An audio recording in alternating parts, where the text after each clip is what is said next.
다 같이 새벽 기도회 하나님께 드리겠습니다. 오직 성령이 너희에게 임하시면 너희가 권능을 받고 예루살렘과 온 유대와 사마리아와 땅끝까지 이르러 내 증인이 되리라 하시니라. 아멘. 다 같이 찬송가 445장 부르겠습니다. 445장입니다.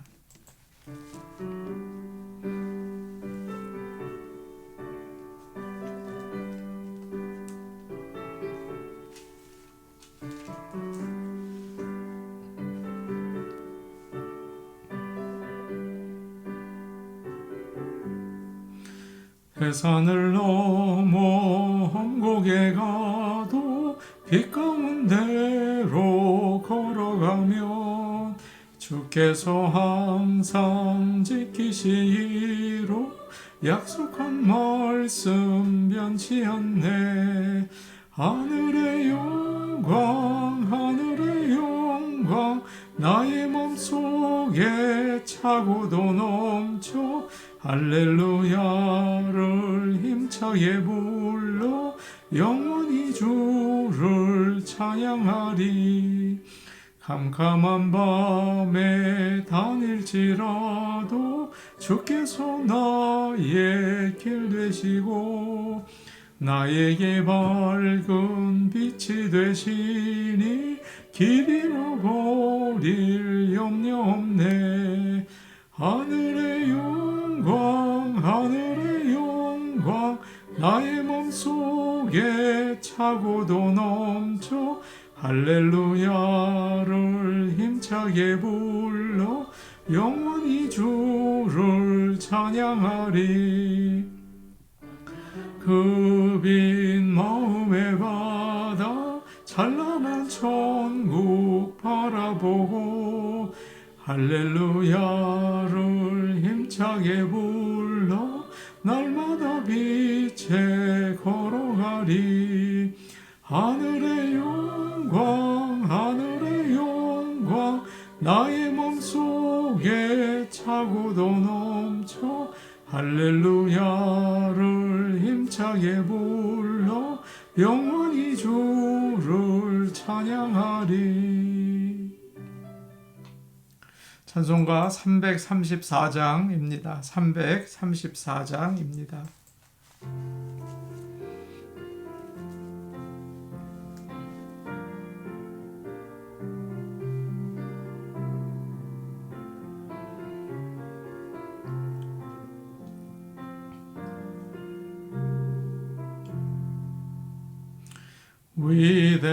위대하신 주를 나 기억하겠네. 언약하신 대로 날 인도하시네. 저 단비와 같은 은혜 늘 내려주시니 그 크신 주의 사랑 날 구속하셨네. 영광스러운 주를 나 기억하면서 앞을 바라보며 나 달려가리라. 주 우리와 함께하며 늘 동행하시니 성령의 능력으로 섬기게 하소서. 외머리 되신 주 기억하면서 힘과 복이 모두 나 주께 바치네. 참 충성동정이 되어 그 길을 가면서 주 다시 올 때까지 교회를 섬기리. 하나님 말씀 같이 보겠습니다. 신약성경 베드로후서 3장 8절과 9절 말씀입니다. 베드로후서 3장 8절과 9절입니다. 신약성경 382페이지에 있습니다. 베드로후서 3장 8절과 9절 말씀을 저희가 함께 보겠습니다. 사랑하는 자들아, 주께는 하루가 1000년 같고 1000년이 하루 같다는 이 한 가지를 잊지 말라. 주의 약속은 어떤 이들이 더디다고 생각하는 것 같이 더딘 것이 아니라 오직 주께서는 너희를 대하여 오래 참으사 아무도 멸망하지 아니하고 다 회개하기에 이르기를 원하시느니라. 아멘. 하나님의 은혜가 새해를 맞은 모든 성도들에게 풍성히 임하기를 원합니다. 어느 무신론자 농부가 하나님을 믿는 사람들을 조롱했습니다. 그는 어느 지역 신문에 이렇게 비웃는 글을 썼습니다. 나는 일요일에 밭을 갈고 일요일에 씨를 뿌리고 일요일에 곡식을 거두었습니다. 나는 일요일에 교회에 가지 않았습니다. 그러나 나는 어느 누구보다 심지어 하나님을 두려워하고 예배에 빠지지 않는 사람들보다 더 많은 곡식을 거두었습니다. 그렇게 교만하게 비웃었습니다. 그 신문의 편집자가 그 사람의 편지를 신문에 올려주고 그리고 그 아래 이런 글을 덧붙였다고 합니다. 그러나 하나님은 당신이 생각하는 시간에 결산하지 않으십니다. 그렇게 이야기를 했다는 거죠. 교회에 몰래 들어온 거짓 선생들이 예수님의 재림을 기다리고 올바로 신앙생활을 하는 성도들을 조롱했습니다. 그러면서 주님께서 지금까지도 다시 오시지 않았다. 약속이 늦어지고 있다. 그 약속 지키지 않으실 것이다. 그렇게 이야기를 했습니다.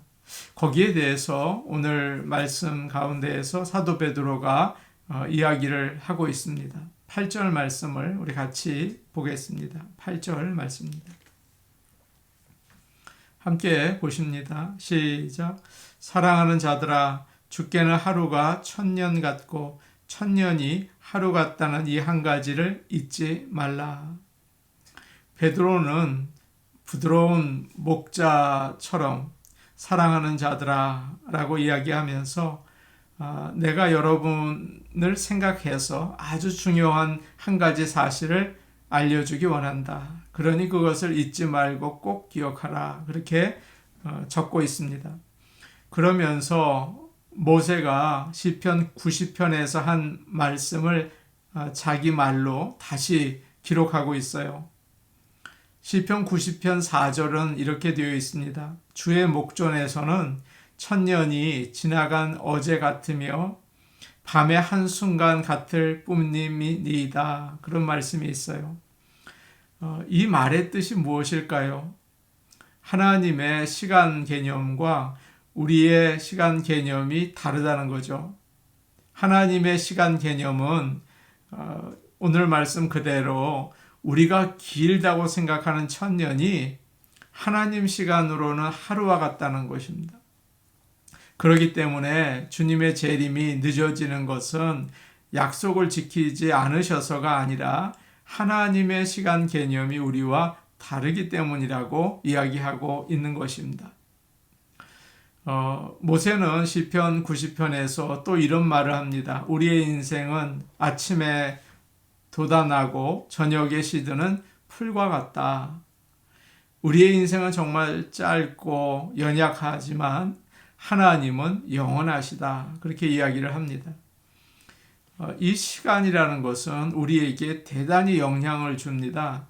그러나 하나님께는 조금도 영향을 주지 못해요. 저는 아내와 만난 지가 한 35년이 넘었습니다. 그런데 그때 사진을 이렇게 보면 정말 젊었어요. 아주 싱싱한 푸른 풀 같아요. 그런데 지금은 머리가 휘어지고 주름도 많이 생겼습니다. 아마 20년 더 지나면 그 모습은 더 많이 바뀔 것입니다. 좋아지지는 않겠죠. 시간이 이렇게 우리를 만들고 있어요. 그러나 하나님은 변하지 않으십니다. 태초부터 지금까지 똑같으세요.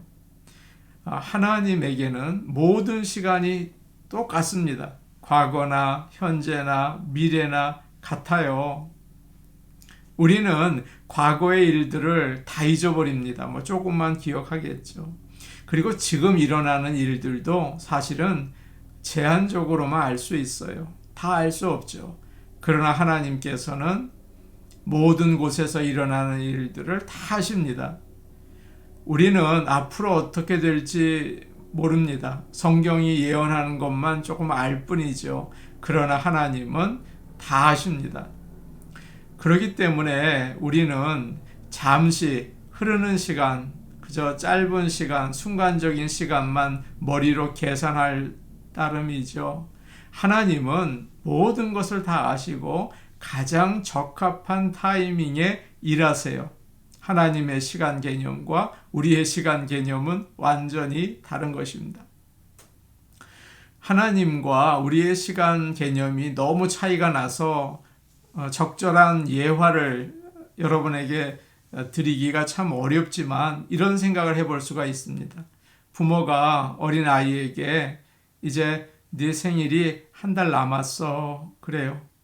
그런데 이 아이가 너무 어려서 시간 개념이 없습니다. 얼마 지나야 하는지 잘 이해를 못해요. 그래서 매일 아침 일어나면서 아빠 오늘이 내 생일이야? 라고 묻습니다. 부모가 어린 아이와 함께 긴 여행을 떠납니다.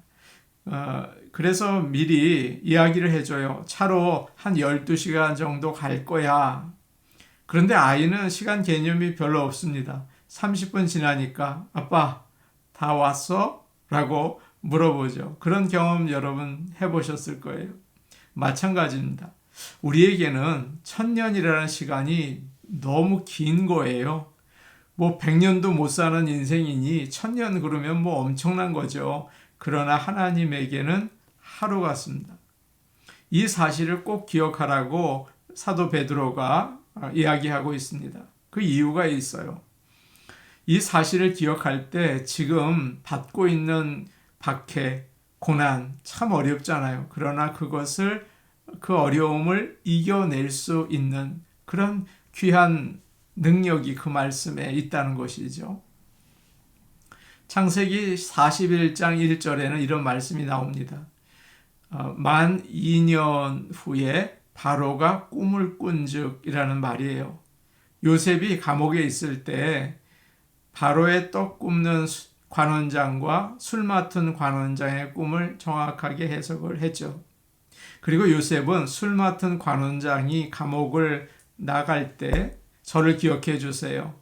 바로 왕을 만나면 저를 이곳에서 나갈 수 있게 이야기를 해 주십시오. 그렇게 부탁을 했습니다. 그러나 술 맡은 관원장은 다 잊어버렸어요. 그때가 요셉이 20대 때였습니다. 애굽의 지하 감옥에서 지내는 것은 참 어려웠죠. 특별히 젊고 건강하고 또 결혼을 해서 가정을 가져야 되고 직업을 얻어야 하는 나이, 그 젊은이에게는 얼마나 가혹한 일이었을까요? 요셉은 매일매일 기도했을 것입니다. 주님, 여기서 나를 꺼내주세요. 제가 여기에 있는 이유는 하나님께 순종하고 보디발의 아내의 유혹을 거절했기 때문입니다. 제가 잘못해서 그런 거 아니잖아요. 주님, 언제까지 제가 이곳에 있어야겠습니까? 너무 힘듭니다. 라고 했겠죠. 그런데 만 2년이 지난 후에야 바로가 꿈을 꾼 것입니다. 왜 하나님께서는 당장 한두 주 안에 바로에게 꿈을 주셔서 요셉을 나오게 해주지 않으셨을까요? 우리는 그 이유를 알 수는 없어요. 그러나 요셉은 하나님이 그 모든 일을 정말 모든 것을 아시는 하나님의 그 시간에 컨트롤 하신다는 것을 믿었습니다. 그래서 나중에 형들에게 이런 말을 하잖아요. 당신들은 나를 해하려고 했지만 하나님은 그것을 선으로 바꾸셨습니다. 오늘날과 같이 많은 백성들의 생명을 구원하시려고 하셨습니다. 그렇게 하나님의 섭리를 이야기하죠. 지난번에도 말씀을 드린 것처럼 당시 초대교회 성도들은 주님이 금방 오실 거라고 생각했습니다. 내가 사는 동안 이제 곧 오시겠다. 그런데 안 오시는 겁니다. 당황했죠. 낙심했죠. 다른 사람들은 조롱을 하고요. 우리도 마찬가지예요. 주님이 빨리 오셔서 이 어두운 세상을 좀 정리하시고 정의로 다스려 주기를 간절히 기다리는데 오시지 않는 것입니다.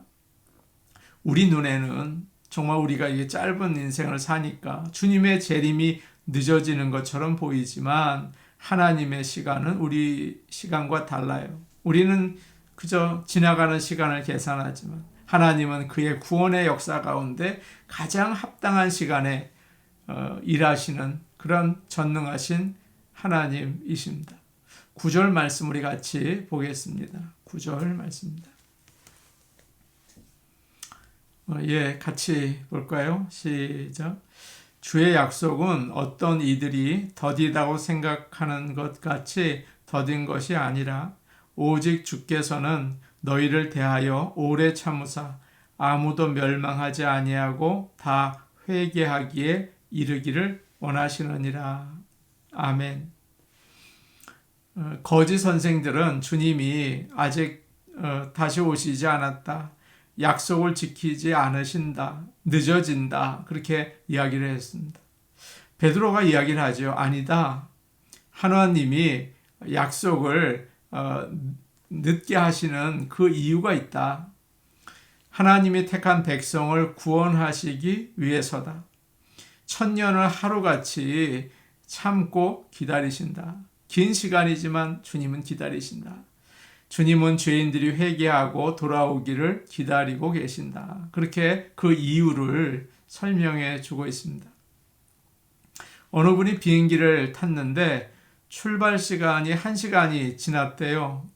비행기가 떠나지 않더랍니다. 그래서 스튜어디스에게 왜 안 떠나느냐고 물어봤어요. 그랬더니 아주 중요한 분이 비행기를 타셔야 하는데 아직 오지 않아서 못 떠나고 기다린다는 것입니다.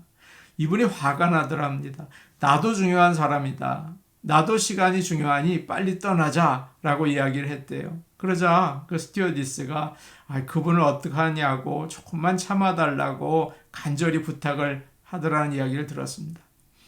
살다 보면 그런 생각이 들 때가 있어요. 저런 사람은 정말 하나님이 심판을 하시면 좋겠다. 그런 사람들을 볼 때가 우리가 있죠. 어떻게 저런 사람들이 아무 일 없이 저렇게 잘 살지? 속상할 때도 있어요. 그런데 하나님이 원하시는 게 있습니다. 그것은 악인이 망하는 걸 원치 절대 않으세요. 그들이 다 회개하고 돌아오기를 원하시는 거라고요. 하나님의 마음을 알기를 원합니다. 에스겔 선지자가 이렇게 말했습니다. 에스겔 18장 23절인데요. 주 여호와의 말씀이니라. 내가 어찌 악인이 죽는 것을 조금인들 기뻐하랴.